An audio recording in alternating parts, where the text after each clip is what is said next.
Good morning. Just half an hour away to the opening bell here, Hong Kong, Shanghai, and Shenzhen. You're watching the China Show.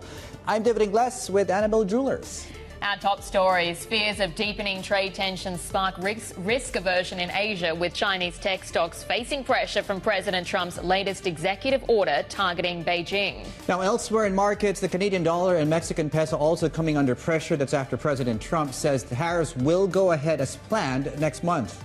Also ahead, President Xi Jinping backs Russia's talks with the US on Ukraine in a call with Vladimir Putin. Washington, meanwhile, breaking with allies at the UN over the war. And Tesla said to be preparing to deploy long-awaited driver assistance features in the Chinese market, similar to full self-driving in the United States.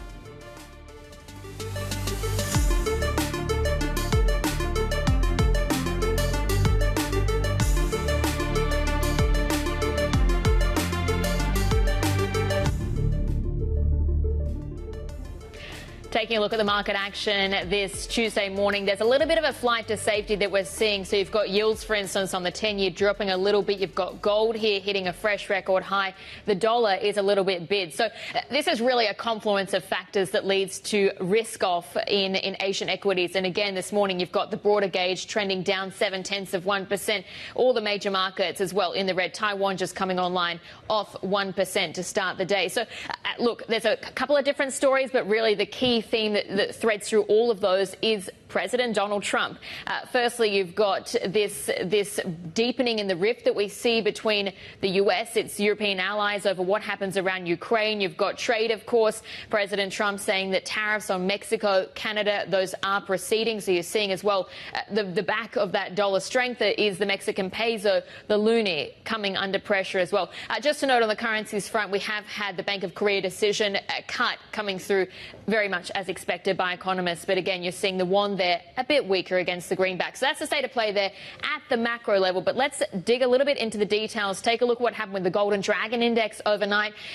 This is a real doozy. I don't think there's any really other way to say it, because we saw that big slide. It's the worst drop we've seen for about 4 months for this gauge. The story around this is that continued reaction that we're getting to these weekend events. President Trump notching up the pressure on China in some respects. Further restrictions coming through rather into Chinese investments into U.S. tech, energy, other strategic sectors. Alibaba, one of the key drops in that, and we can get into the details in just a couple of minutes. Moving on. It's not just that story around what we see in equities, because, of course, crypto is one of the earliest indicators we can track for trader fears. And you are just seeing this big slide across the board. You've got Bitcoin under pressure, but altcoins as well, very much the focus. Yes, we did have the Bybit exchange hack on Friday, so $1.5 billion of tokens stolen. It's the biggest hack we've ever seen for the industry. But our Markets Live team is just saying this is part of the story. And actually, you should be watching Bitcoin. If we track below $89,000 a token, that could set us up for full crypto sector capitulation. But taking a look at how we're setting up for Asian trading today, in China in particular, we do see, Dave, I'm not going to say it's any sort of surprise, but futures here are pointing to a bit of a drop. Yeah, well, a bit is being generous there, Belle. I mean, certainly the tech conversation, so we will see a substantial drop at the open. The question, I guess, right now for investors is what will sort of investors this part of the world do? We've been waiting for that dip. Will they buy this dip that we're getting today? I'm looking at Alibaba right now. We're called about just under 130 Hong Kong dollars a pop here, so we're called substantially lower, looking at the prelim markets. Also to the broader tech conversation as well, and this goes into the DeepSeek part of this. Reuters reporting, I believe it was, we're looking at this last night, I'm talking from an Asia point time perspective here, that it seems that the big tech firms in China, Tencent, Bytedance, and Alibaba, which we just talked about just now, have increased purchases of chips from Nvidia. Now, of course, the broader story there, it's H20 AI chips. The company, of course, reports in about Thursday morning Asia time, so certainly the plot thickens as we go into that as well. We are down about, I would say, about 2% going into the open today. There are also, in terms of the risk aversion out there, dollar China, 100-day moving average. We can get to the trip.com earnings later on as well. and we are still in the window for that rate decision on one-year lending rates to the banks, and trade numbers coming out of Hong Kong later on today. Oh yeah, I almost forgot. On the tariff story, Vietnam imposing tariffs on some steel products coming out of China. We'll look at that, of course, going into the session here today. Okay, so Alibaba indicated sharply lower right now, going into the open today, and unsurprising given that massive drop that you just talked about overnight. Yeah, it's the biggest slab we've seen for the company back to 2022. Of course, you're kind of in that face of that huge run-up, you know. So Alibaba, in some ways, has kind of been priced to perfection. Maybe you do partially just see a bit of profit-taking as well. But traders are really nervous because Donald Trump is someone who's incredibly unpredictable, and you don't really know. Yes, you've kind of seen a bit of a softening in a stance toward Beijing, but he's still got a lot of hawks in his team, and he has done things that for instance, the CFIUS lines over the weekend that do say, yeah, the tension is going to be ratcheted higher. Yeah, just because he hasn't talked tough on China doesn't mean he won't. But yeah, go ahead. And actually, just going back to that H20 story around Nvidia, that is the chip that Nvidia specifically designed to can sell to China. Yes, exactly, to get around, or not get around the export restrictions, but to meet those. Even that sort of chip could be in the firing line for further curbs, essentially. Yeah, there we go. So we talk about a front-loading of shipments ahead of tariffs, a front-loading of buying for these things, of course, ahead of any potential tightening on that front as well. Now, we talked about, so it's Alibaba. It's not just Baba in focus today, right? So you have really a lot of other names, given this world-beating rally we've seen in Hong Kong, that are, I guess, in many ways in the firing line. So you have Alibaba, you have China Unicom, you have a lot of the banks, you have a lot of the semiconductor plays. I think we showed that too. So a lot of, I think, about 10 or so names. Did we show that already? Did I miss that? 6 minutes into the show?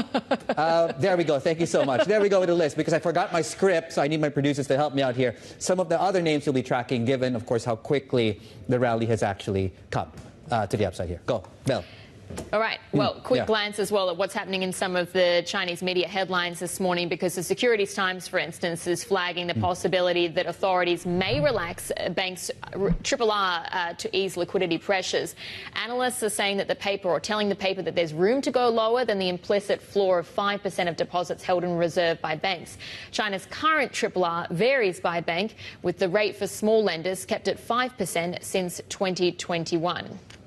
Yeah, meanwhile, the paper is also reporting that DeepSeek, speaking of here, has sparked intense competition among securities firms for talent. Now, it says algorithm engineers are now in short supply as firms rush to deploy DeepSeek's AI model. But here's the go. The top story across all papers is the phone call between Chinese President Xi Jinping and Russian President Vladimir Putin. Xinhua's reporting emphasizes strong ties between both countries, calling them good neighbors and true friends. It also quotes Xi as saying that Beijing is happy to see Moscow make positive efforts to defuse the Ukraine crisis.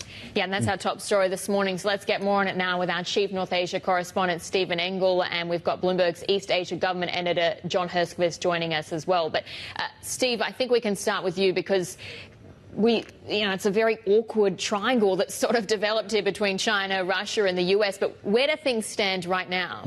Yeah, we don't want to call it a love triangle, because it is definitely some geopolitical tensions, Belle, that are at play here, and also Cold War suspicions are hard to die. So to put it into a nutshell, clearly, as we've been reporting every single day, Donald Trump has been embracing Vladimir Putin, much to the expense of Zelensky in Ukraine.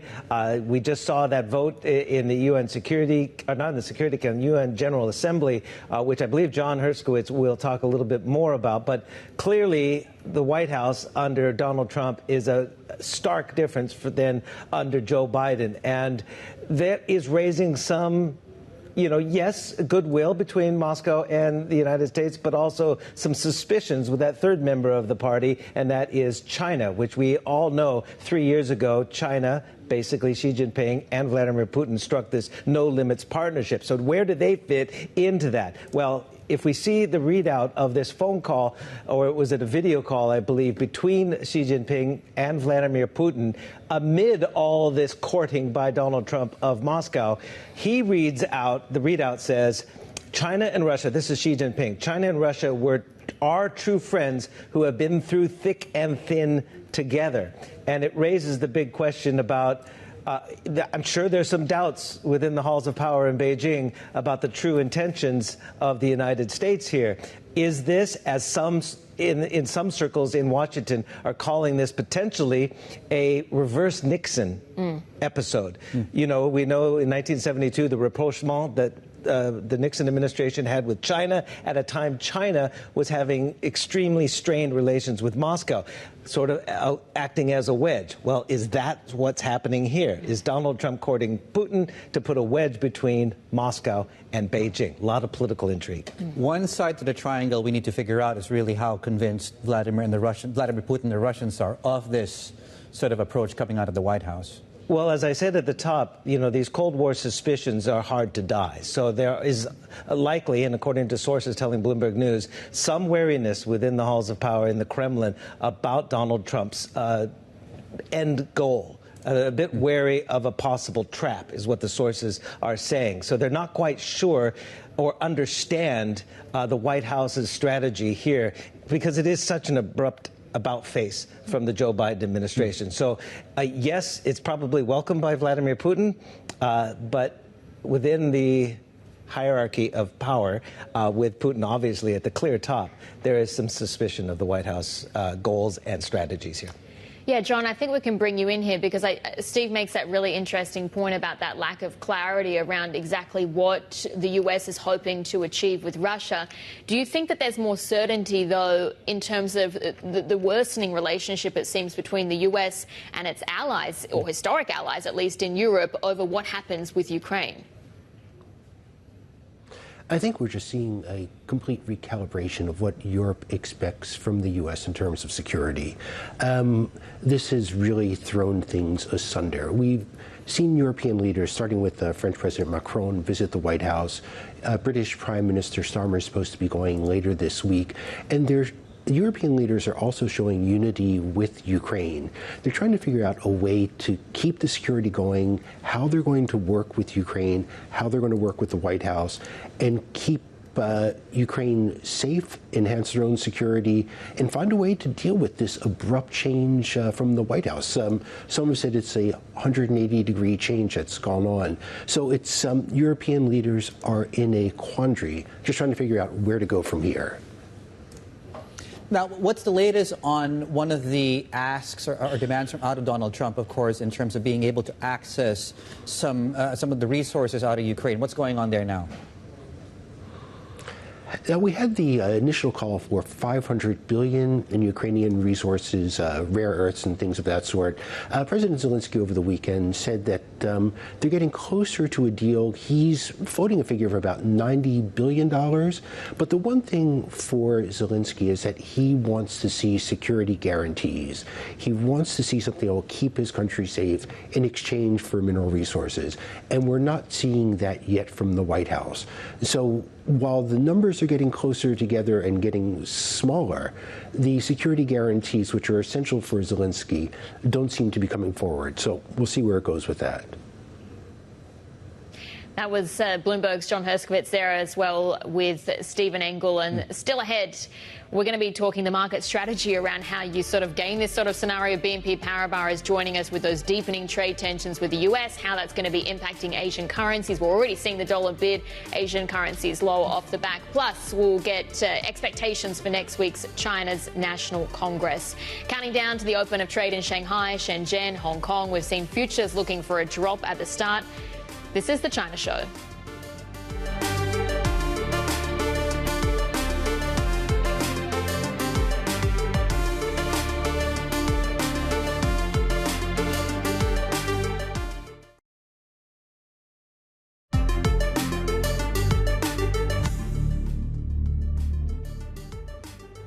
Good morning. We are bracing for quite a material sell-off going into the open today, and as you can see, some of the big names that have been bid up substantially of late are leading some of the pricing to the downside right now. Let's call it 0.5% of futures going into the open today. Hang Seng futures overnight down about 2%. Hang Seng, some of the Nasdaq Golden Dragon Index down almost 2%. Alibaba's down about 10%. So don't be surprised if you do see fairly big losses at the open. It depends now what investors do with that information as we go into the opening bell today. Yeah, and you've got the yuan fix as well that's just come out stronger than the estimate. It's a bit of a story, though, of dollar strength overnight that's going to certainly be playing into it, because you've got Trump, for instance, saying that tariffs against Mexico and Canada are proceeding, and investors are still really coming to terms with more of the weekend actions on China in terms of restricting investment into US tech and energy and other strategic sectors. But yuan fix, you can see all the reference rate at the bottom of the screen, so 717.26. Yeah, it's difficult to be an FX trader these days because, to the point Bell was making as well, right? There was that massive risk on the weekend with Trump and CFIUS and going into the Monday session. There was also Europe, though, that managed to put a floor underneath the dollar rally with a rally in the euro. So how quickly things are simply offsetting 24 hours from that point in time. Let's bring in our EM macro strategist, Marcus Wong, in Singapore for us. He's extremely busy this morning as well. Marcus, why don't we start with the loonie and the Mexican peso? And how do you think trading will look like the next 24 hours, given how far we've come at this point? I mean, let's be honest. I think it's fair to say that among traders and a lot in the market out there, there's some fatigue in terms of tariff headlines. It seems like every other day there are some comments on tariffs moving forward. I think it's fair to say that what the market feels is that the tariffs on China, or even the restrictions we saw on China overnight, the Trump administration is most focused on China. But for a lot of the other economies out there, it is a sense in the market that it's a negotiation strategy. So I think there wasn't much of a huge react from the loonie as well as the Mexican peso from the overnight comments on Trump regarding tariffs. I mean, it's again fair to say that a lot of what you've seen back in February when these tariffs were first announced is that it is possible a negotiation strategy. I mean, ultimately, the final number that might be imposed, or if any number will be imposed, is up in the air at this point in time. So it's not just that, right? I mean, it's also the reciprocal tariffs. There are so many tariffs that investors are looking out for. So all I can say is that it is the feel of the market is those that are to be imposed on China seem to be the ones that are more. They seem to have a higher likelihood, whereas for Canada and Mexico, for that matter, investors are still are waiting for it when or if it does happen. Yeah, and you sort of think as well, today's point around how quickly things can change. But if there was something that was doing really well in 2024, it was the China bond rally. Now we've actually got a Bloomberg index tracking Chinese government bonds on course for its first monthly loss since September of 2023. So what's the strategy, and how do you play that kind of area of the market? Yeah, yes, you're right. I think it was buying China CGBs was quite a surefire strategy for 2024. And I think at the end of last year there was a lot of expectations that the PBOC would, of course, ease policy, as in, for example, ease the RRR even further to support the real economy, which has continued to be very sluggish. But going into this year, we've seen that the PBOC has to juggle a few priorities, and one of its priorities, which essentially is to defend the yuan, has in a sense, it's a strong word to say, backfired in a sense, and because what we've seen is this liquidity tightening, and this has transmitted into higher interbank lending rates. And of course, the bigger question out there is that if higher interbank lending rates maintain where they are at, essentially this will actually transmit into the real economy, i.e., banks will be less able to lend, and with higher lending rates, actually this would actually impact the real economy instead. So I guess the question out there is what could be a resolution to all this? I think one way, of course, would be if the dollar-yuan falls moving forward. I think this will, of course, create room for the PBOC to actually engineer a loosening of interbank liquidity conditions.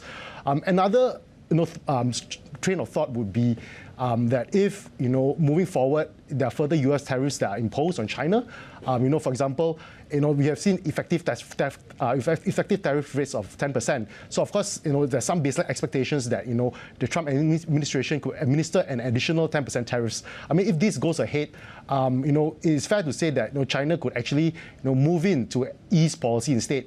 There's a feel, of course, that they are tolerating this tighter liquidity crunch at this point in time, essentially to save ammunition for the event when they need to use easier monetary policy. So another key milestone would be, of course, the 2 sessions plenum in March, where we could see further shift in priorities. Yeah, Marcus, sorry to interrupt. We just got to talk about the sell-off right now. Just hold that thought for a moment. We'll get back to you in a few seconds here. HS Tech right now is down substantially in the pre-markets, as you probably already just saw there. 7-8% on Alibaba. Tencent Music's down about 7-8%. So expect this to continue. Bilibili's down about 10%. So just to mention that as well. Marcus, apologies. Let me bring you back here. The other piece of news, of course, earlier on was the BOK. They cut rates. The rate decision prior to this one, the currency weakness was an issue. That's why they didn't move. The fact that they've moved now, does that open up more downside right now in the Korean won? Just very quickly. Yes, I think the Korean won, definitely there'll be downside. But the bigger question for the Korean won, of course, will be whether tariffs are imposed. They are a very trade-dependent economy. Reciprocal tariffs continue to be a threat to Korea, as well as through the indirect impact from, let's say, further tariffs from China. So I think we don't expect the dollar Korea to visit the highs we saw in December. But it's fair to say that there could be further downside for the won moving forward. That was our Bloomberg Emerging Markets macro strategist, Marcus Wong, there in Singapore. Thanks very much for joining us. And, of course, as Dave mentioned, we're already guiding for a sharp sell-off at the open here, taking a look at some of the China tech names. Yeah, it's not great. It's not going to look pretty at the open here. Also taking a look at futures. We've got cash markets opening in 7 minutes from now. More ahead. This is Bloomberg.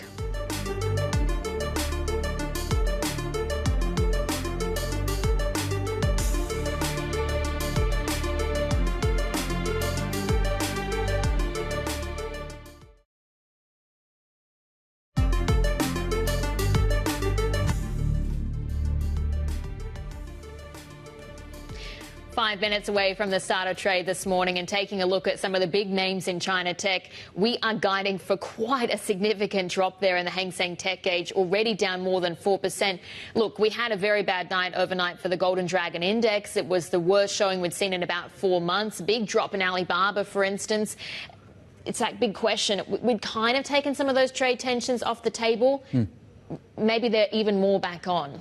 Yeah, you got to question really whether the market was correct in pricing out the amount of risk premium that they did, given the reminders we got out of Donald Trump. And of course, we haven't really talked about, of course, what happened in the UN as well, there with the United States. Now, all that is all to say, certainly, that these markets have gone up quite quickly. And, we were expecting the consolidation. In fact, some analysts had been expecting this to really come in sooner than it currently is right now. So we're down about 4 or 5% on the Hang Seng Tech Index. I'm looking in terms of market breadth today.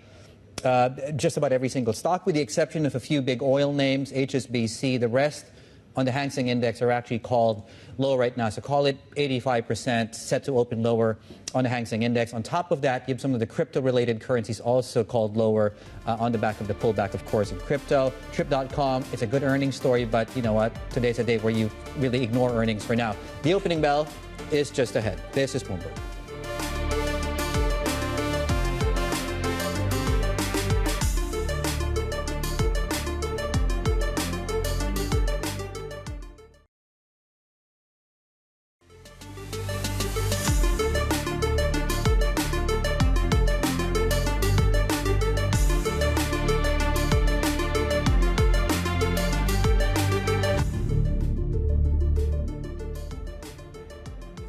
Welcome back. You're watching The China Show, looking ahead to the start of trading this morning, and it is not going to be pretty, really. Take a look at the Hang Seng, for instance. You're guiding for a 2.7% drop.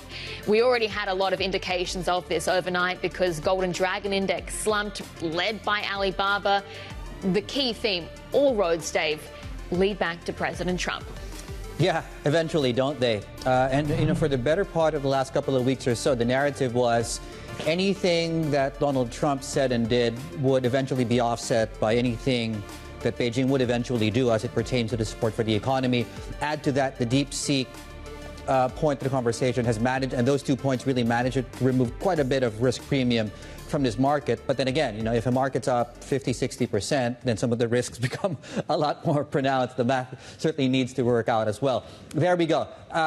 We don't normally see declines of this sort, about 1% here.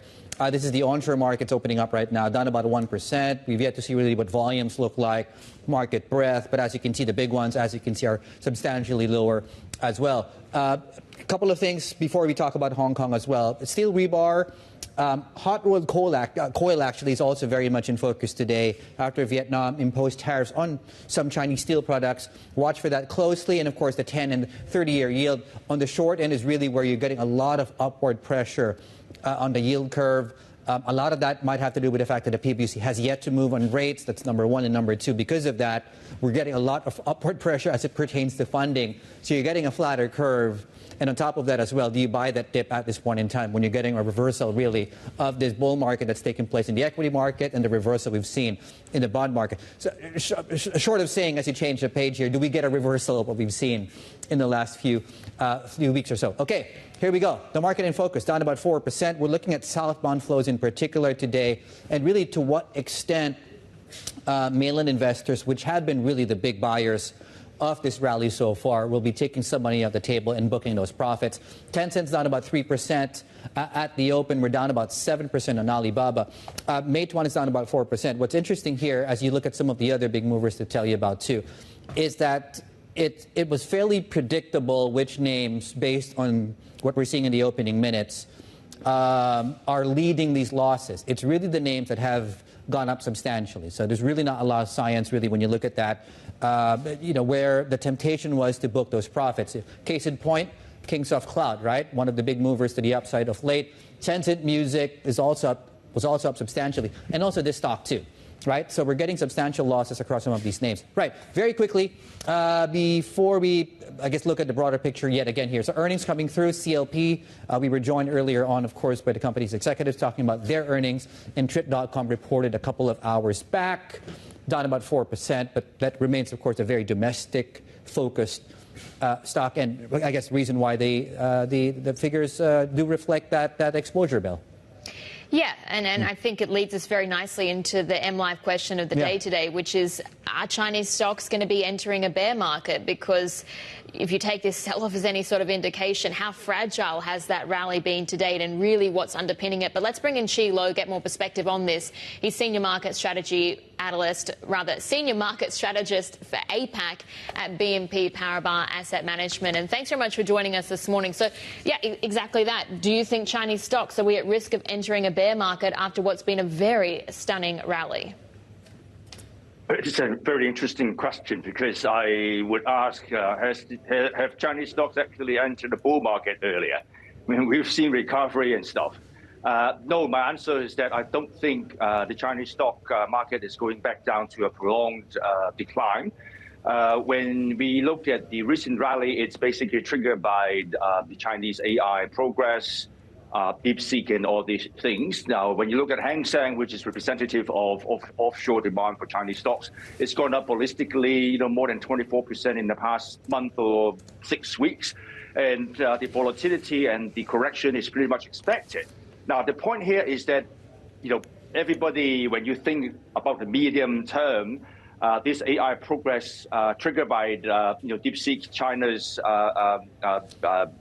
large language models, medium term is going to be, increasing productivity, improving efficiency, widening application of AIs to consumer products and all other innovations and stuff. So that's all positive for growth, for earnings outlook. So short-term volatility, correction, I think we are going to see it, but I don't think Chinese stocks are going back to a prolonged decline. Right. David here, by the way, Leow, I'm not sure what your morning call was like. Is that a short way of saying you'd recommend buying this dip? I would say yes, depending on your investment horizon. Investors that I talked to recently, there are many of them who are taking profits, of course, but there are even more of them waiting to get back in. I mean, people keep saying, I want to buy Alibaba at this price, but I have not seen this price yet. So point here is that there is, buying, selling, all, fighting with each other out in the market there. And I still think that this is the point that people, if you're looking at a tactical, even a tactical allocation, you could go in at this point. But I guess then you're expecting sort of quite significant volatility, you could say, at least in the near term, as people really flesh out Trump's policies, essentially, and China's response? Well, that's correct, because even on a tariff issue, which has been a big issue affecting market performance, we have no clarity on exactly what Mr. Trump will do on China or on other economies and so on, and we are still waiting for details of his implementation plans. So that would create volatility not just for Chinese stocks but for global stocks. So we just have to ride out the volatility. And if you see the underlying trend, if we are still bullish, we are still positive on the equity market. Right. And just to tie that back to the potentially the next catalyst for Chinese markets, which is the NPC, can we still make the assumption that anything Trump does will be offset by anything that Beijing will do as far as sort of supporting the economy, Chilo? Well, I think it's not. It's more than an assumption. It's actually what Beijing will do. Take tariffs. We're talking about 10% tariffs on U.S. tariffs on Chinese goods and stuff. And the estimated impact drag on Chinese growth is about 0.3% of GDP.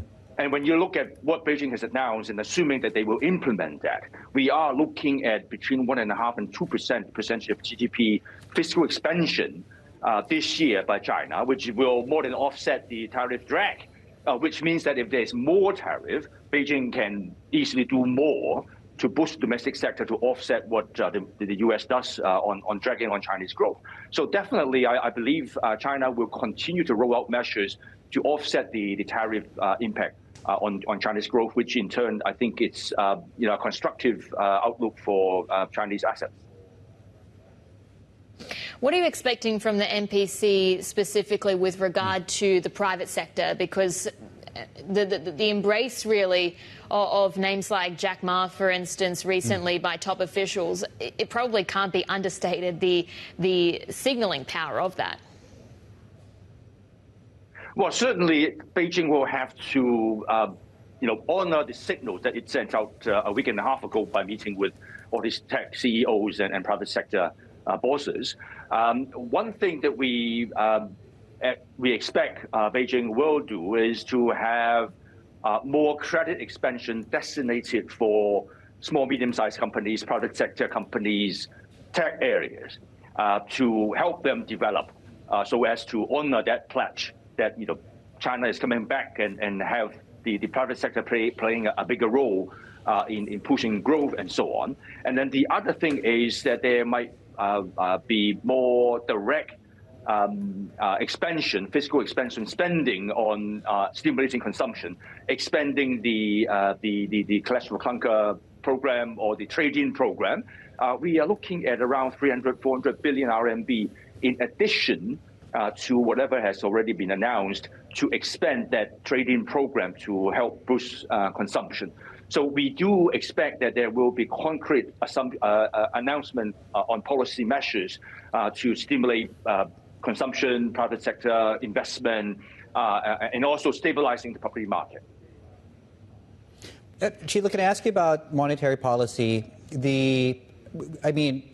When I look at the yield curve in China recently, obviously we've seen a pullback, a retracement up on the long end. The short end's actually gone up a lot more. And a lot of people are blaming where the PBOC not following through on its rate cuts, and certainly you are seeing that in short-dated yields pushing higher, some of the funding stresses we're seeing in some parts of the interbank market. Well, my question is, why do you think the PBOC has held back on rate cuts for months? It's basically a policy signal that the PBOC doesn't want to see the renminbi exchange rate go down on a straight line in disorderly market conditions in the face of all these geopolitical tensions and tariff threat and so on. But the point here is that when you look back over the past years of currency exchange rate reforms, the PBOC is now tolerating more renminbi weakness as compared to its past policy practice. So in this very short term, when market conditions are very volatile, sentiment is volatile, the PBOC wants to send out a signal that it doesn't mind to see the currency weaken, but it wants to see currency move more rationally, driven by market forces. And if needed, PBOC will come in to stabilize conditions so as to let the market forces play out in a more rational fashion. So I don't think the PBOC is purposely contracting liquidity which will hurt growth, which is not what Beijing wants. But what it is doing is to send out a signal that it wants to slow down the depreciation rate of the RMB in the face of all these tariffs. When market sentiment stabilizes, I think it will go back to an easing policy mode. And finally, the PBOC can ease with various lending facilities without affecting the macro environment. I mean, it can increase the MLF facility, it can increase the SLF and all those things, which will not so much affect market rates, but the liquidity in the system. So there's way that the PBOC can play around to balance between currency stability and growth outlook. But how much easing, though, is needed to address long-standing issues, specifically property sector, weak Chinese consumer? In my view, that is a moving target. There's no one can pin down any number, any rate, because if there are signs that the property sector, the economy are stabilizing, PBOC, Beijing will slow down the easing process. But if there's not enough, we still have not seen stabilization signs. Beijing will keep going with fiscal expansion and monetary easing. So I don't think it makes sense to pin down any rate or number. It's a moving target. Right. I'll borrow that. We've pinned you down, Chilo, solely on China so far. Can I ask you about other markets? What other markets are piquing your interest and your clients' interest these days? Overall, we are still positive on stocks, but then because of the volatility, short-term, tariffs and all these issues, we've turned neutral on equities short-term. But beyond that, assuming next 2-3 months, we have more clarity on what Mr. Trump is planning to do, what the geopolitical environment is playing out, whether Ukraine conflict with Russia is going to stabilize and so on. We are still positive beyond the short term on stocks.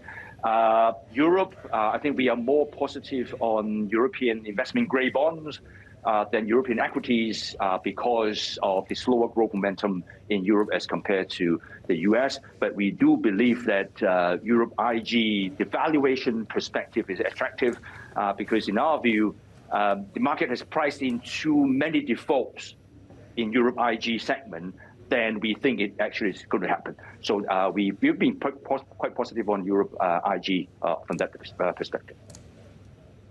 Chilo, have a fantastic week ahead. Chilo there, Senior Market Strategist, Asia Pacific at BNP Paribas Asset Management. Hang Seng Index right now going into the first 13 minutes of the cash market session. Here we're just coming off highs of sort of the gap lower we've seen. A lot of heavy buying and selling taking place. Volumes are 30% heavier than usual in the first 15 minutes of the session. Plenty more ahead. This is the China Show.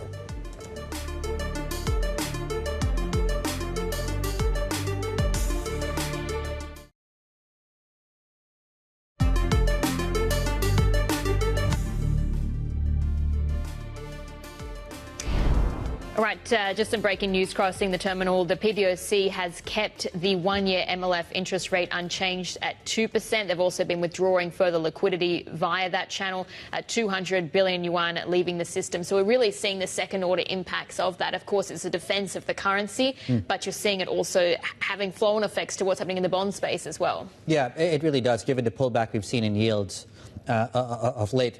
So we'll table that story for now. So that's one data point that's already out. Just to mention, Hong Kong trade numbers will be out as well towards the close today. Back to the equity markets, we're looking at some of the Tesla suppliers in mainland China and across the region here as well. Not a lot to tell you about as far as these is concerned. Elens Tech, which is a Shenzhen listing there, down to about 3.3.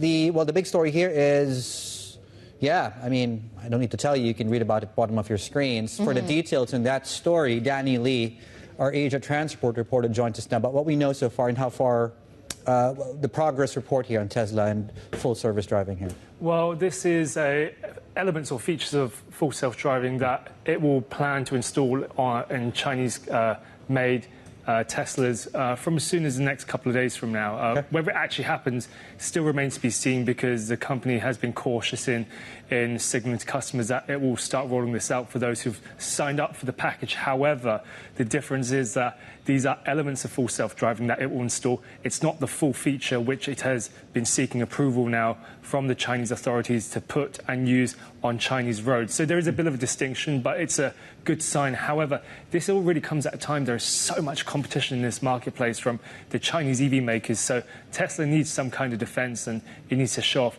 what it can do with its capabilities. Yeah, I think when you kind of stack it up, I mean, you're paying 64,000 yuan for this FSD feature for Tesla, and you don't even know exactly what you're going to get. And then last week or 2 weeks ago, BYD rolled out autonomous driving for virtually all of its vehicle lineup, even its cheapest models. So how is this really going to be able to compete? And do you think that that sort of also changes the story for Tesla at all in China? I think it does, in a way. It really boosts their flexibility. I think, though, for what we have to watch in future is, do we actually see any fundamental changes in that pricing? But yeah, as you said, that 64,000 yuan, that around $8,800 US, it's a high price to pay. But those who've already paid for it, they want to get some use out of it. So we'll just have to watch and see just how we see this rollout go and their full implementation. Of course, we're still waiting for that approval. Hopefully, as Tesla said, will come by the end of the first quarter or the second.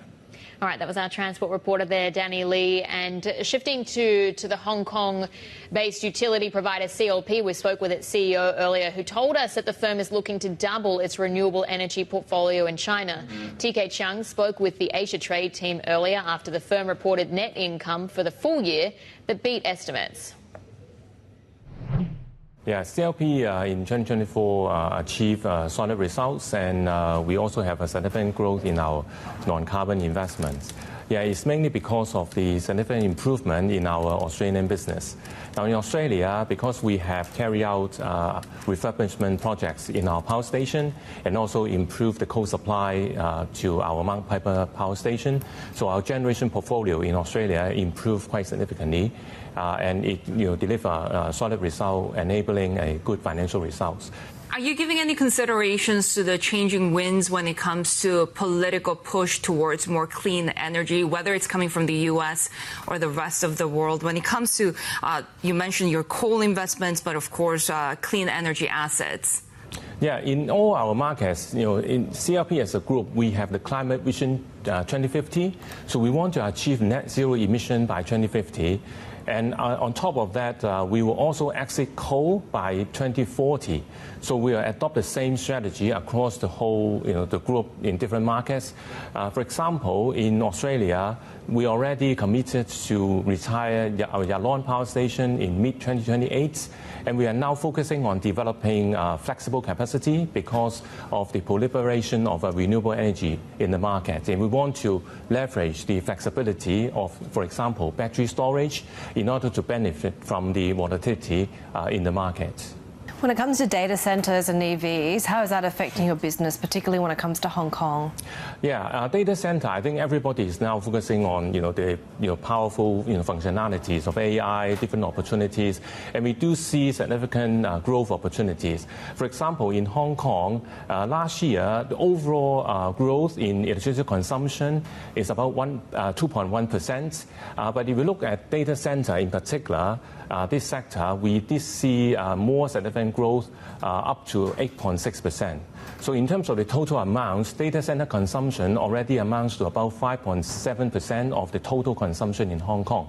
And we do see the trend will continue. So in particular, in Hong Kong, we fully support Hong Kong government's policy in developing, for example, Northern Metropolis into a technology hub. And there would be more and more data centers in Hong Kong. How much demand do you see out of China, and how much potential to grow is that market for you still? Last year, I think the overall electricity consumption growth in China is about 6 to 7%. And this year, I think it's more or less, our view is more or less the same level.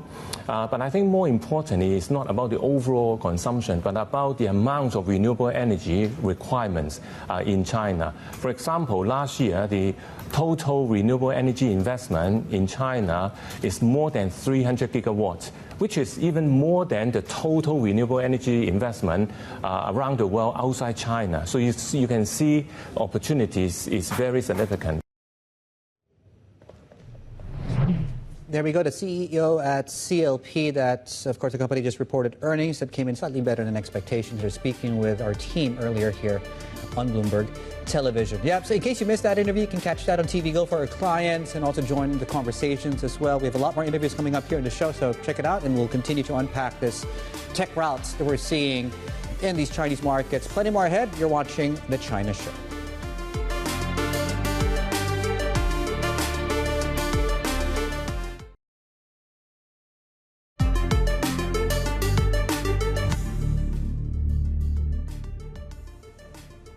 Welcome back. You're watching The China Show. We're going on 25 minutes into the cash market session. A lot of you woke up this morning and saw the 10% drop in BABA overnight. Well, that's how we're doing. In case you're curious what the 8 shares are doing. Down about 5%. We're coming off lows a little bit. Jury's still out whether or not the market will buy this dip today. We are getting some buying, but as you can see, of course, not enough to offset the downward pressure in prices today as far as tech is concerned. We also did get a drop across some of the sort of in the crypto world, plus some of the crypto-related currencies, Belle. Yeah, this has actually been pretty broad-based. I mean, you can just see sort of some of the crypto-linked names here that are under pressure. But Bitcoin, for instance, you're tracking down. You're way off that 100K level that it hit really in anticipation of Trump entering the White House. But it's not just a story. There was the Bybit hack on Friday. That's $1.5 billion worth of tokens taken. It's the worst hack that they've ever seen in the crypto industry. But there's also sort of that frothy element. This is a very speculative asset class, still an alternative investment. It's really one that reacts to that flight to safety that we see. And so Bitcoin, altcoins, very much under pressure. But broadly taking a look at what's happening in the benchmarks today with China as well. Yep, there we go. So we're down about 0.8% on the CSI 300s. We're seeing decline just about across the board.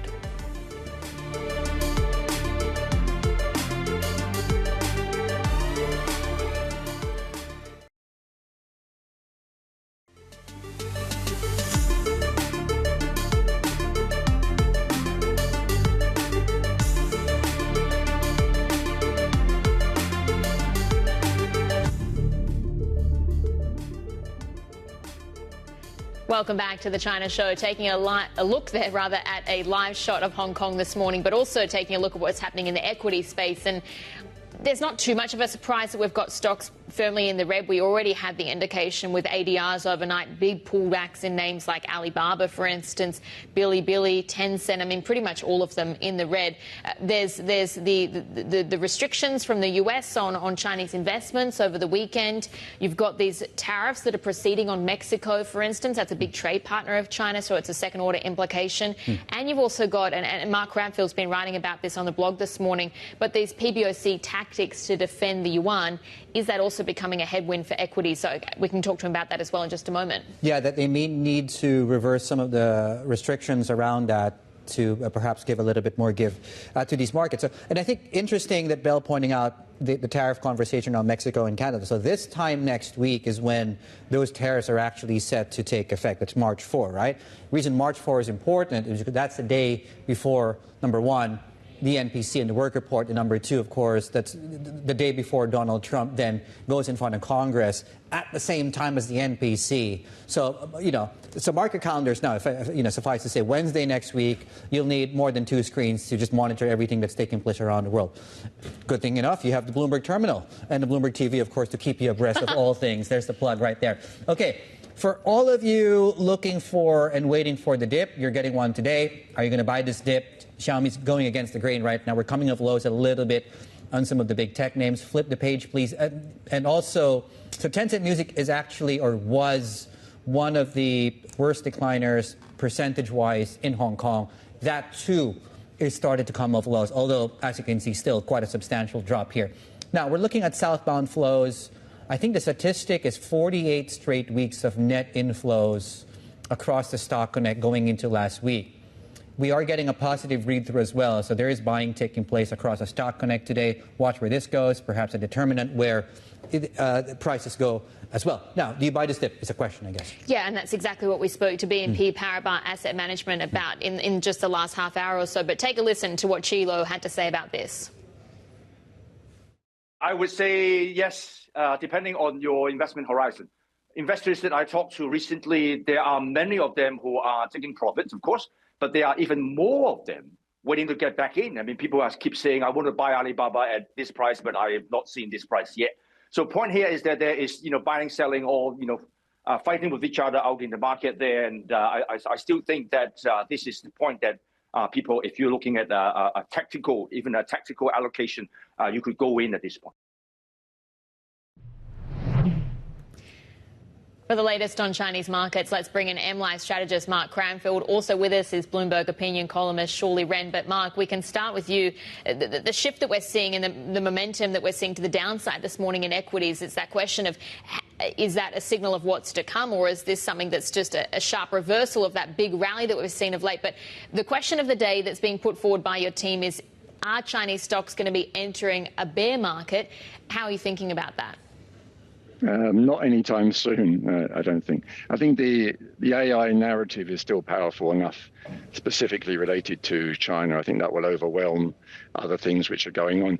If you step back a bit and you look at what's happened with the Magnificent Seven stocks in the US, they've been dragging down for a while, actually. They peaked some time ago. Gradually, the steam is coming out of them. There's diversity going across in the US markets. In the meantime, we've seen a pretty strong rally in the Chinese tech names, particularly because of the HSI tech index here. Now, of course, that may have got overdone in the near term. That may be a bit too frothy. But if you look at what's underlying driving that, and you look at Alibaba about to make another huge investment in AI infrastructure, they obviously believe that there's a long way to go in this story. And in fact, with the DeepSeek advantage as well, it's probably going to spread across China. We've seen some government-related companies already putting that to work as well. So yes, in the near term, of course, you don't, as the previous guest was saying, you would expect some profit taking. That's not really shocking considering the size of the move over the past few weeks. But there is probably enough differentiation with the Chinese story compared to the US story that means that in general, this will be seen as a dip buying opportunity. Exactly where is the ideal time to come in? That's what's going to be what's troubling for investors. But you will probably find that most medium-term people will be looking at this and saying, this is just what I wanted. Now it's just a question of me lining up the places for me to put money to work at the best place for me over the right time horizon. Mark, you've also been writing about, and this is connected to the Chinese market story, and perhaps we could look to the PBOC question mark for more support here. You've been writing about how the PBOC could actually help this market find a floor, at least over the short term, and that has to do with the currency. Just help us understand your thinking here. The PBOC is trying something that most central banks have tried and failed over many years to do. They're trying to control too many different things. They're trying to control the bond market, the currency, and in effect, the stock market as well. No central bank has ever been able to do that in history. Something has to give. So all of this tightening of liquidity to try and cool the bond market a bit to protect the currency, yes, you can do that, but there'll be unintended consequences. Part of that will feed through to hurting sentiment towards the equity market. In the end, they've got to make a choice. If you think that all those stimulus programs they kicked off back around September, October last year, so much of it was geared towards putting the stock market, the Chinese onshore stock market, on a much better footing. It succeeded in many ways. They could unravel the whole thing if they get too strict with what they're doing with short-term liquidity. I suspect when push comes to shove, it's the PBOC that will blink, and they will allow more liquidity into the market. They'll allow a softer yuan if necessary. But they might be saved anyway, because the US dollar seems to be cracking. There seems to be a general bear market beginning to happen in the US dollar. So the yuan will probably be the least of their worries. They just need to move out of the way and let the market do it for them. Shuli, we'll bring you in here. We were just discussing earlier in the ad break about how the acronyms also keep changing in terms of what we think about Chinese equities and which are the names standing out. It used to be BAT, and that was Baidu, Alibaba, Tencent. Then it shifted again, and now it's changed once again. We're talking about BATX, but B is not Baidu this time around. Right, it's BYD. That's true. Like China's big stocks, they just changed. At one point there was ATM, Alibaba, Tencent, Meituan, right? Okay. And then now we have BATs, different names. But what we are seeing right now is that the Chinese big tech names, they are perceived as growth stocks thanks to the arrival of DeepSeek, and that they but they have the advantage of being cheap. I mean, let's take a look at the EV makers, Xiaomi and the BYD. They trade at the 40 and the 20 times forward earnings. Tesla trades at 120 times. And you definitely see that the Chinese EV makers are even going to the luxury market with their very fancy tech interiors, like the AI features. They will sing songs for you, like things like that. And the consumers do seem to like it. So basically, the argument for Chinese tech is that you can buy growth for cheap versus the magnificent itself, which is very expensive at this point. Now, what about who's buying into the rally has been a question we've been trying to grapple with, right? Macro funds, fine. Yep. Maybe some of the sort of short-term money, fine. Yep. What about the patient money? The patient money, I mean, okay, the Chinese patient money is in. We have seen that with southbound because right. Hong Kong stock market is so much tech focused than the CSI 300. But the global patient money, as far as I know, as of last week, they are still very apprehensive because for fund managers, there is this career risk, this reputation risk. I mean, we have seen what happened in the last 5 years, right? A lot of people lost a lot of money and they had to justify why they lost this money. And yes, the Chinese stock market is doing well, but so are the European stocks. I mean, this year, coming into this year, everyone agrees that the U.S. big tech has become overvalued and the U.S. market is too concentrated and not diversified. People do want to find an alternative. So now the question is, do we go for Europe stocks or Chinese stocks? And I do think the Chinese government has to do more to debrief the trauma that global investors have suffered in the last 5 years. All right. Fantastic. Shuli, thank you so much. Shuli Ren there, our opinion columnist, and also joining us earlier on is Mark Cranfield, of course, out of our MLive team. Right. So we've talked about the spectrum of buyers that have come into this market. Well, let's get a sense from Principal Asset Management what they've been doing as far as their China exposure goes. Christopher Leow joins us right now. He's the Asia Equities CIO and joins us right now on your screens. Christopher, good morning, and it's very nice to see you. Thank you for taking the time to speak with us. Let me start with that simple question. How have you been putting your money to work recently in this Chinese market? Let's call it the last 1 month or so. So in the last 1 month, we've been relatively active in China. So net we've been buying a little. The intention is to try to hold our positions in China for as long as possible to try to take advantage of the improvement in private sector confidence that we expect to come. And which sectors in particular have been standing out to you? So broadly speaking, it's mainly been the technology-related industries, as well as those that are, if they are not in the technology-related industry, those that are, for instance, in the auto sector, that are obviously also making waves in terms of their usage of technology, as well as their ability to penetrate overseas markets. Right. And how have you been funding that incremental buying into China? And the reason I ask is that people have been telling us maybe we're taking some from our India exposure because that market has taken a back seat. Some have been sitting on cash and they've been using that. What about in your case? Yes, indeed. Yeah, so it's been coming from a few places. India is one of the markets we've been taking or reallocating a little bit of money out of, and also maybe perhaps a little bit of Korea as well as Taiwan. Okay. Yeah, we just have some. Yeah, but Christopher, I think we're just having some technical issues there. Just making sure, can you hear us? Yeah, I can hear you clearly. Okay, sorry, continue your thoughts, sir. Yeah, so as I was saying, we are reallocating a little bit of money out of India, as well as Korea and Taiwan in order to put some money to work in China. These markets are still very sensitive, though. I mean, you saw it in the Golden Dragon Index, for instance. You're seeing in Asian equities or Chinese equities this morning that are rethinking how hawkish Trump is going to be on China, whether that's been fully priced in just yet.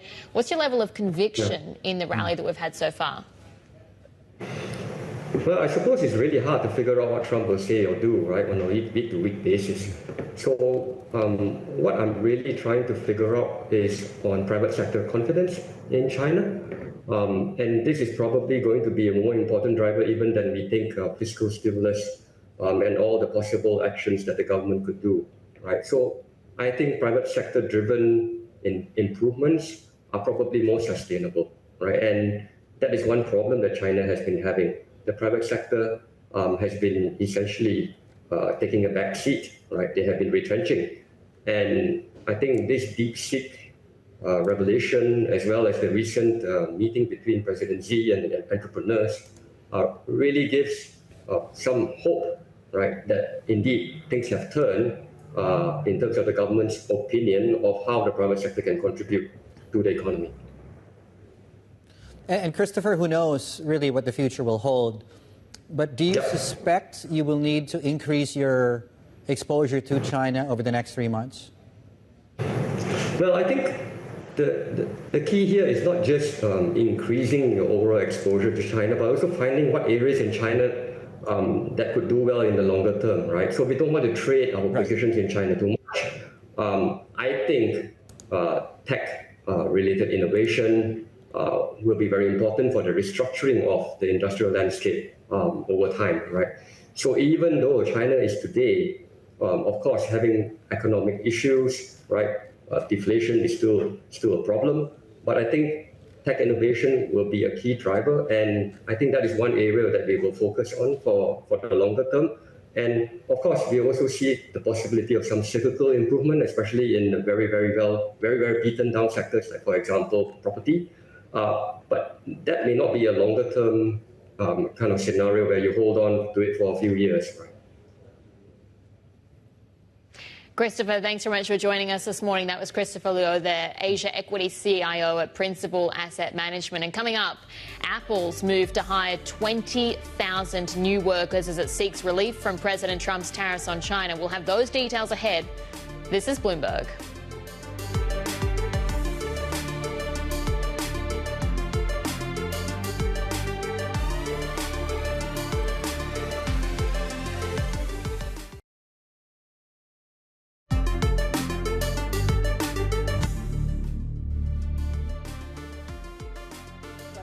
Watching the China show, there is the Bank of Korea press briefing has just started. In case you missed that, we'll dip into that a bit later on. But they cut interest rates, and we'll see how far they can go.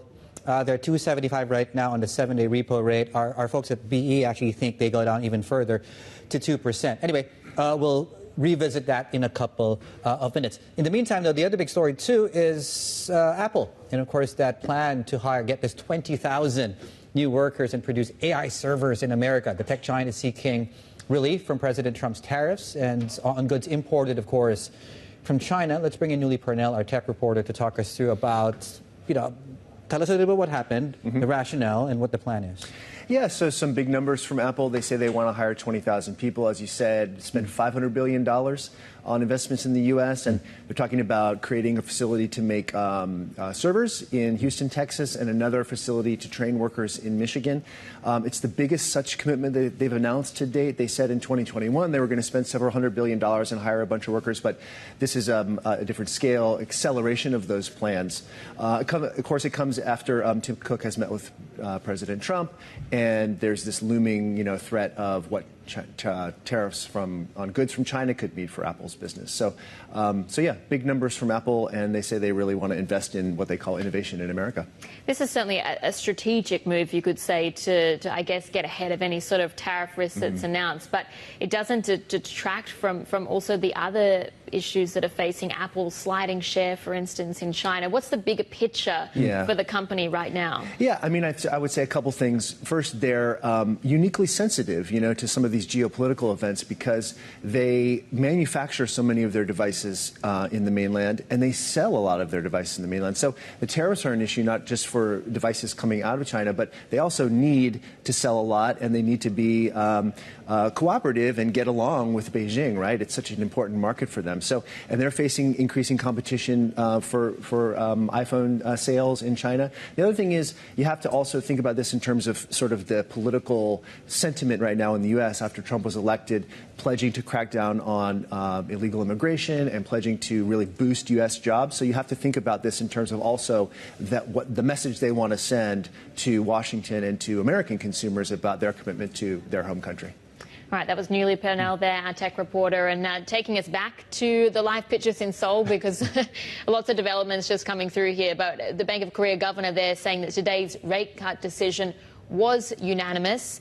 This was the decision, of course, to ease the key rate to 2.75%, so very much expected. And as you were saying, Dave, it's going to be perhaps sort of a harbinger of what's to come because further cuts are expected by officials there. But certainly there is a lot of uncertainty around the outlook, not least for tariffs, for instance. Yeah, and I think it's to your point, this is a critical point to underscore that this was a decision that had no dissenters, and the reason that's important was the last meeting, and the reason they held was because they had some members of the board who were concerned that a cut then, not clearly a cut now, cut then would exacerbate the weakness in the currency. That's clearly not a top priority for them. It's really about growth, and they've also upgraded some of their growth projections and inflation projections as well. So, yeah, we will talk more about this. Interesting, that line you can see there. I mean, they're saying that the current volatility or currency volatility is seen as gradually easing. But, I mean, take a look at that currency there. You're trading around 14.30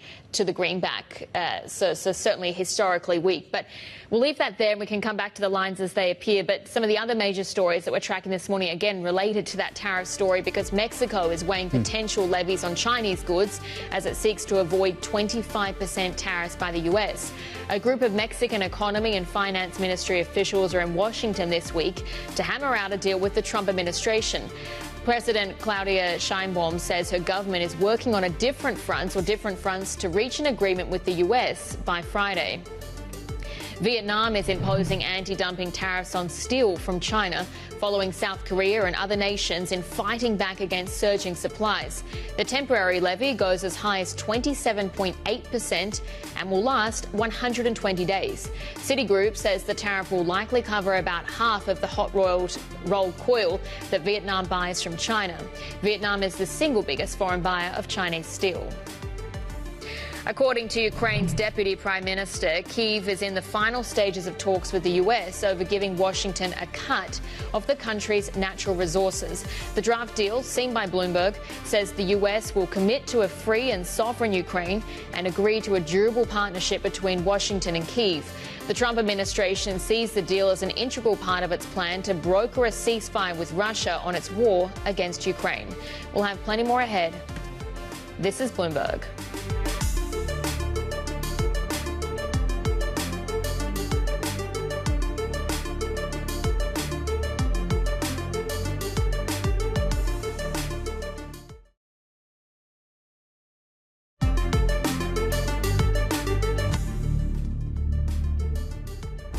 We'll take you straight back to Seoul, where the Bank of Korea governor is just outlining really the context of this decision, unanimous one to cut interest rates. Looking forward, though, over the next, let's call it 3 months. So the question is, how much more can they cut, will they cut, and when they'll do it? You have 6 members, of course, on the board. He's the tiebreaker, just in case there is a tie. 2 of the 6 are open to further easing. It's important to note that's over the next 3 months or so. So that certainly doesn't include anything in the second half of this year, and only will include, I haven't checked the schedule just yet, I would imagine still 2 more meetings out of the BOK. The other bit is that 4 of the 6 are actually open to holding interest rates in the next 3 months or so. So just, I guess, keep that in mind, because the way that's phrased actually looks like slightly more hawkish than expected. But yeah, anyway, we'll leave that there for now. You can check this out on your Bloomberg. Follow more on the story. TA Live Go, and also Live Go, by the way, in case you want to actually watch one as well. Yep. And we've also got other breaking news that's just dropped here. The Trump team is seeking tougher restrictions on chip exports to China. So this will be following on what had already been put in place by the Biden administration. What we're hearing now is that they're looking at expanding efforts to limit China's tech advancements, and that includes tougher chip curbs, pressuring allies as well to escalate their restrictions on China's chip industry. As what we're hearing from people that are familiar with the matter is that Trump officials recently met with their Japanese, Dutch counterparts. You think about some of the biggest names, Tokyo Electron, ASML. They've already got restrictions on their exports to China, looking at essentially ratcheting up those, again, to try and restrict China's advancements. I think it's interesting because this is our Bloomberg scoop this morning, again, reporting that this is sources familiar with the matter. It does also fit into what that Reuters report was this morning as well, because there was that possible stockpiling of H20 chips, which is the chip that Nvidia designed to meet the current export restrictions. Is something going to be done about that as well? Yeah, ahead of those restrictions possibly being tightened even further. And the Reuters report that Annabelle was just mentioning there was you had, of course, Bytedance, Alibaba, and I believe Tencent was one of the names there that did pick up a lot more Nvidia H200 chips. Yeah. Yes, H20. But H20, there we go, an extra zero, sorry. The months, the months, I say months here because this could be something that also plays out over the longer term. Not saying that this is an immediate, tighter restriction, but certainly it's in the offing. And even though we've seen, again, those signals perhaps of Trump, for instance, saying that he has a relationship with Xi and there's been some sort of softening at some levels, he's still got a lot of hawks within his picks, within his cabinet. So we'll watch the HS Tech. We're already under pressure this morning. We'll also keep an eye on what happens with those Chinese chip makers as well, because you can't forget who are the beneficiaries of this. It's the names like SMIC, Huawei as well, and how do they fare? Because it just further reinforces that need for Beijing to establish its self-sufficiency in this area as well. But that's the state of play there. Our Bloomberg scoop on the US looking at further restrictions on China's chip companies.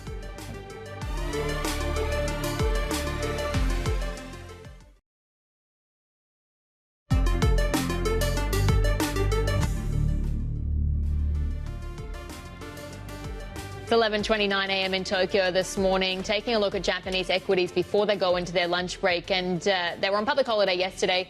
Probably not the best session that you want to come back to this morning, given what happened overnight. But we're seeing that general risk, or flight to safety, rather, and Asian equities that are under pressure in the face of yields that are a little bit low for the 10-year Treasury. You've got a slightly firmer dollar, gold's bid, for instance, as well. Some of the names that are really standing out to us, though, for better reasons, are the trading houses this morning as well, because, again, it's that catch-up story to the weekend events. We had the Berkshire filing over the weekend. We saw the changes that they've made in their conviction on trading houses in Japan. So building up those stakes in names like Mitsubishi, for instance. Marubeni is another name as well. But essentially, Warren Buffett is someone who's very positive on the outlook for Japan's trading firms, likes their business practices, likes their diversification strategy, likes that they're conducting share buybacks. There's a lot of reasons to be positive on these names, it seems. Yeah, you probably don't have to do your homework if you're lazy on that front. If you're trying to figure out if there's good value in the market, I think you could just look at what Berkshire is buying. Yes. And trust that they've done their homework, that there is good value here in this stock. Would you be nervous, though, about the record cash pile for Berkshire as well? They seem to also struggle to know what exactly they want to invest in, because that just continues to rise to a record. Well, that's true. That's true. But at least you know that they're buying this. Yes. They're talking about this specifically as well. But yeah, I mean, if you are long an S&P index fund, then you probably should be thinking about your future quite more seriously at this point in time. But you know what they say, passive is aggressive. Anyway, Asia markets are obviously getting a pull lower here, not just by Japan, but the tech rout that we are still seeing in equity markets in China, although to caveat that we are coming off lows quite quickly on many of the Chinese benchmarks right now. We're getting more breaking news right now, perhaps more details on more of the breaking news coming through as well. So Donald Trump's team is then looking at, in case you missed what Belle was talking about earlier on, to toughen or effectively make the current restrictions on Chinese access to advanced technologies stricter and tougher. So chip controls, for example.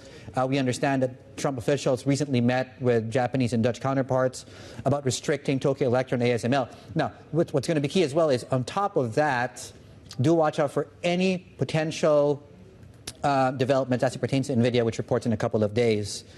Because possibly, and I'm reading from this Bloomberg scoop here, that some Trump officials are also aiming to further restrict both the quantity and the type of Nvidia chips that can be exported to China without a license here.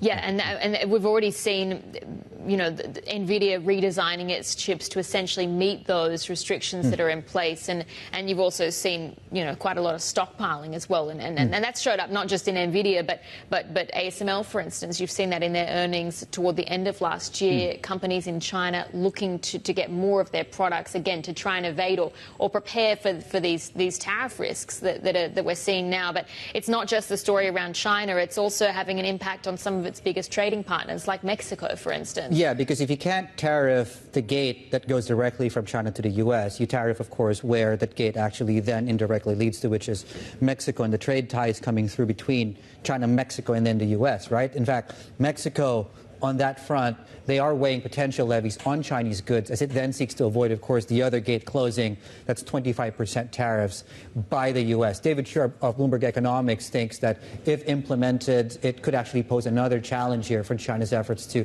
diversify its export markets. And you've written about this piece right now. Just take us through what that report is.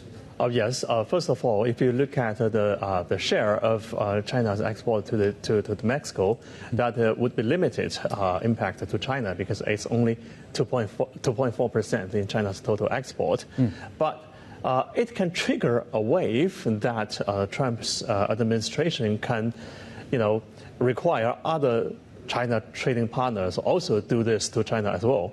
So that would be some kind of a tariff war toward China. And if you look at what happened in China over the past several years since the first trade war, you will see that China actually has been diversifying its export by regions. But if you look at the value added, our trade team also find that actually the final value added from China to the U.S. actually didn't change much among China's total value-added exported. So that means, yes, the U.S. still has the incentiveness to build a more broader wall toward China's imports. So what they can do is to do this, like what they are asking the Mexico to do. But for China, it means more dangerous for the export because, as I said, China is trying to diversifying the export, but now the wall is broader and higher, so a risk there. And I guess thinking about how it could flow on to other emerging markets as well. You see Vietnam, for instance, it's looking at anti-dumping duties on steel from China, and they're following South Korea and other nations in trying to push back. How much of a bearing does this have on China, given that part of the pushback also comes down to China being able to produce large quantity, low price? Can they withstand these tariffs? Well, what I can say is that if you look at the tariff or the barriers, you would think that it could be higher and higher. But on the other hand, we also saw the resilience of China export. If you look at China's share in the manufactured goods export in the global market over the past several years, you would see that it actually rose despite of the higher tariffs levied by the U.S. So it means that China still has some advances. We are looking at this, for example, the low cost in China, and also the high or the large volume of capacity in China. These are all the aspects of China's resilience or competitiveness in the global market.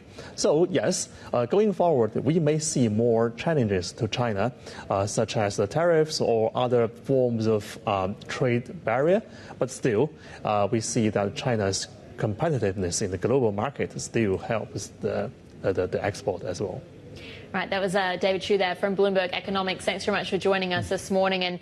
And we're just continuing to mark the market reaction, Dave, that we're seeing to this Bloomberg scoop that just came out in the last couple of minutes, because we know that the Trump team is looking to further restrict China's access to advanced semiconductor technology. They've been talking with their counterparts in Japan, in the Netherlands as well, or to try and get further restrictions.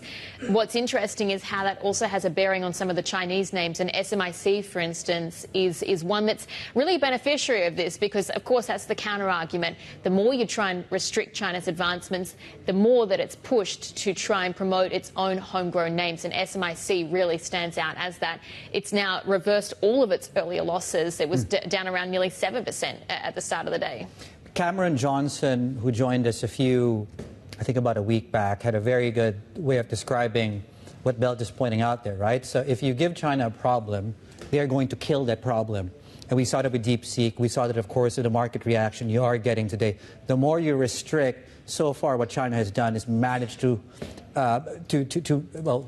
actively impose strategies around that problem and to come out ahead, right? SMIC is a very good example of that. Hua Hong Semi, of course, as you can see on your screens, which was down substantially, is now trading flat. So the market, in short, is reacting already to news here, this Bloomberg scoop of the U.S. looking to place more restrictions on Chinese access to key technologies. And I think that's that bigger question as well. There's just so much uncertainty as to how the Trump team plans to enact some of its campaign pledges. This is one of them, a tougher stance on China. Another one has been to radically slash government spending, and we see Elon Musk at the front of that. What's interesting is as he has pushed through with this campaign, essentially to cut federal workers, for instance, it's the bond market that's maybe a little bit skeptical on his capacity to do this and whether he actually will be able to rein in that bloated budget deficit.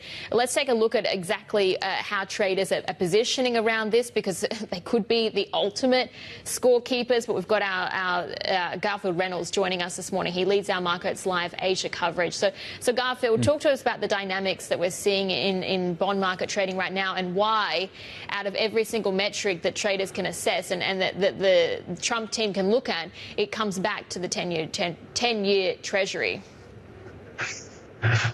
Well, the 10-year Treasury is the benchmark for borrowing costs in the real economy. Financial markets tend to focus on what's going on with the Fed funds rate, cash rate, and then from that on the 2-year yield. But the 10-year yield, that is what feeds through into the real world. So it plays a large role in where mortgages go. It plays a very large role in what sort of borrowing costs U.S. companies face. So that's part of the reason for the focus from Bess and others in the Trump team on the 10-year yield. It also has the advantage of sidestepping the impression that you're targeting the Fed, that you're trying to twist the Fed's arm about what it does with interest rates, because as we've seen, the Fed can cut the benchmark interest rate as it did in last September, and yet 10-year yield can rise for a variety of reasons. So you get around that battle, as it were, and therefore you're in an arena where you have potential to help to guide that yield in the direction you want it to go, to some extent, whatever the Fed is doing. And, I mean, risking asking the obvious, Garfield, but what would be the earliest signs that the market is starting to listen to this sort of broader exercise to lower Treasury yields? Well, I mean, one of the key things would be the extent to which Treasury yields move down independently of what might be going on with, for example, inflation concerns. A lot of the bond market metrics that track where the bond market thinks inflation is going have stayed relatively elevated and are likely to stay elevated because of tariff concerns. And more concretely, I mentioned how yields had climbed even with the Fed cutting interest rates. So again, the extent to which 10-year yields move independent of both what the Fed is doing and what the market is betting on the Fed doing. So at the moment, the market's expecting, I think, one Fed rate cut this year, maybe a second. So if you had a situation where that pricing sustained and yet 10-year yields came down substantially from where they are to sort of 4.25% or lower, then you might have a narrative building that that the efforts to get 10-year yields down are gaining traction. You would also need to have the caveat that you want that to be based on the idea that the Trump administration is seen as making serious progress to get the budget under control, that there's bond traders are looking at, for example, what Elon Musk's efforts are yielding and saying, yes, we do actually think this is going to have a significant long-term impact on government spending. At the moment, that's not what people are saying. You would also need to have, we've got these negotiations this week. The House and Senate are trying to agree on how to finance the tax cuts that President Trump wants to get through. So if you get a smooth effort on that front, that could also help to bring yields down. Garfield, thank you so much. Garfield Reynolds there, who leads our Markets Live Asia coverage. And you can read more about today's Big Take on the Bloomberg terminal for Bloomberg clients. That's NI Big Take that takes you to that for today. That's also available, by the way, on Bloomberg.com. Right, coming up here in shows, we're going on a trip.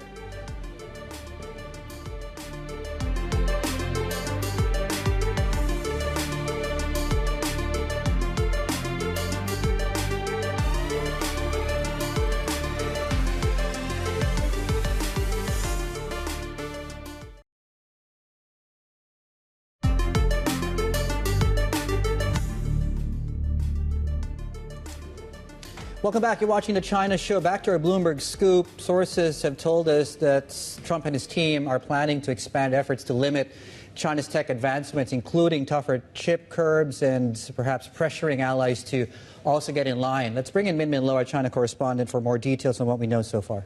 Yeah, so the Trump administration is now sketching out a tougher restriction regime on these chip export restrictions to China. And Trump administration officials have been meeting with their counterparts from Japan and Netherlands to discuss ASML and Tokyo Electron's disallowing those engineers from servicing these chip-making gears in China. And of course, when this servicing is stopped, it could cause these chip-making gears to lose their functionality. And aside from that, they're looking at tightening the restrictions in terms of the exports of advanced chips to China, including restricting the sale of these specific chips designed for China to meet the pre-existing restrictions that have been imposed by the Biden administration. Trump officials also looking at potentially toughening restrictions on SMIC, which is Huawei's main manufacturing partner, as well as Changxin Memory Technologies, which is a key front runner in the Chinese chip race. And on top of that, remember we had that rather complex sort of AI diffusion rule where the U.S. had divided the world into 3 different tiers, imposing a computing cap on how much computing power you can sell to each tier of countries. And officials now looking at limiting or lowering that threshold of computing power that can be exported without additional license. So again, expanding that overall license requirement, which already had drawn pretty sharp rebuke from companies, including the likes of Nvidia, that had been hoping that the Trump administration would take a lighter regulatory touch here. You see there SMIC, for instance, and it's been quite a stunning reversal for that name so far in the session. How is China likely to react? Well, I mean, this has been going on for so long, and there's just 2 competing narratives here, right? Whether that doubling down of restrictions on China will cause China to just pour in more investments and push ahead with more out-of-the-box innovation that have fueled the likes of the breakthroughs from DeepSeek, for example. And there's the other idea of whether that would actually curtail China's rise. And so far, we have seen some companies, the likes of Bytedance, even DeepSeek, considering ways to skirt around these restrictions without violating U.S. rules, for example, by looking at renting servers overseas in data centers in Southeast Asia, for example, that are powered by Nvidia chips.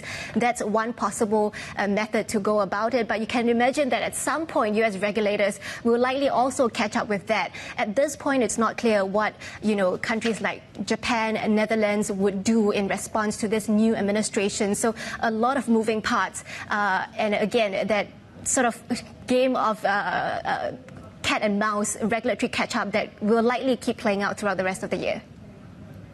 All right, that was our China correspondent, Min Leow. And also taking a look at what's happening with Trip.com this morning. This was actually the story Min was supposed to cover before all the breaking news. But it's, you know what?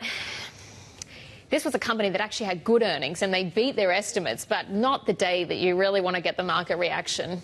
No, it's down 6%. We've taken out key moving averages along the way. But again, not to sort of take away from really this is a domestic story in the same way that you and I were making the analogy earlier that SMIC is a domestic dual circulation story. And really the exposure of this company to what seems to be early green shoots of consumption. And really when you talk about things like price sensitivity among consumers. I mean, this is really one of the platforms almost at the very forefront of being able to service those price-sensitive sectors as well, price-sensitive consumers. But yep, I mean, on a day like today, no. So we're now trading at $4.90 a pop, which now actually is risking all the gains this year. We started out the year at about, well, the low of the year is at about 500, just below that level. So we'll see. Things did get fairly frothy, though, as far as the stock was concerned going into the new year, because this was really one of the bright spots in these markets. Okay. Anyway, we'll table that for now. Trip.com. Let's get to some other major corporate stories that we're following at this point in time here. We'll start things off with Anthropic. So yeah, that AI startup is said to be nearing a deal to raise $3.5 billion. That's larger than initially planned. Now, the funding round would value the company at almost $62 billion. Meanwhile, the company's also released a new AI model called Claude 3.7 Sonnet. Okay, that lets users choose how much time the AI spends computing an answer to a question. Right. Microsoft has canceled some leases for its U.S. data center capacity. While the reasons remain unclear, TD Cowen suggests it may be due to an oversupply position. While Microsoft reiterated that it plans to spend $80 billion on AI data centers this year, the cancellations have certainly raised concerns if it's securing more computing capacity than it actually needs. And Indian billionaire Gautam Adani says his group is planning almost $13 billion of new investments in India. Now, this will fund projects ranging from airports to mining to thermal energy. The investment plans come amid legal challenges it faces in the U.S. and a string of project setbacks in countries including Kenya and also Sri Lanka. Plenty more ahead. Keep it here.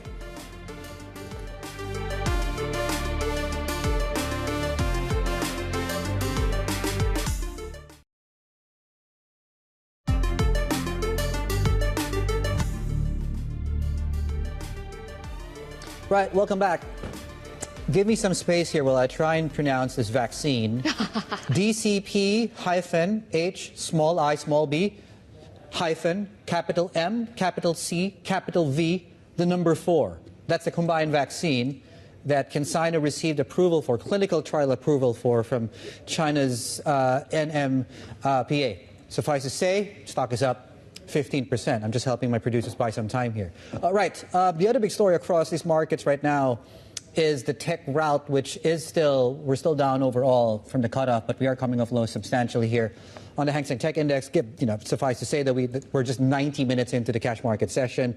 We have a full hour left in the morning, and then we have of course, a couple of more, of course, to get through in the afternoon. But as you can see, some of these names, which were down as much as 10% at one point for Tencent Music, are coming off lows. Yes, we're still down, although volumes are coming in quite heavy right now, 37% heavier than the 30-day average, which I guess in many ways tells you that there is some dip buying taking place right now. Now, jury's still out how we end today, but as you can see, we're down, but we're well off the lows of the session. Yeah, and I'm just looking at how much this is also being led by what's happening in the southbound side as well, because that has really... Let me have a look at that. Yeah, you look at that, and I'll keep talking in the meantime about what else is also sort of prompting some of these moves, because we've seen, for instance, SMIC, one of the China semiconductor names, for instance, reversing all of its earlier losses to trade positive, and that is interesting because it's the story around China trying to further restrict China's semiconductor ambitions.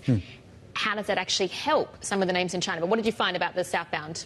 Positive. Right now, we're looking at net buying so far for this Tuesday at about 8 billion. That's renminbi. So I think the 4-year high we hit a few weeks back was 22 billion, just for context, right? So, I mean, this is some substantial amount still coming through the stock connect. So, yeah, I mean, the willing buyers in this dip has really been these mainland buyers, and as you can see, they're coming in hard. We'll see how long this actually can last. SMIC bottom of your screen is up 1.2%. I mean, suffice to say, right, and it's going to be this is going to sound very strange. The Nvidia earnings in a couple of days will tell you everything you need to know, both about the AI trade in the U.S. and also demand coming through out of China, going into the deep sea part of the conversation here. Yeah, and I think as well, just to note, Microsoft, for instance, is dropping some of its AI data center leases. Yeah. What does that sort of tell you around the AI story in big tech in the US, and how is that also being reflected? What's the follow across to Asia? But more ahead, including the Woodside CEO joining us in a few minutes from now.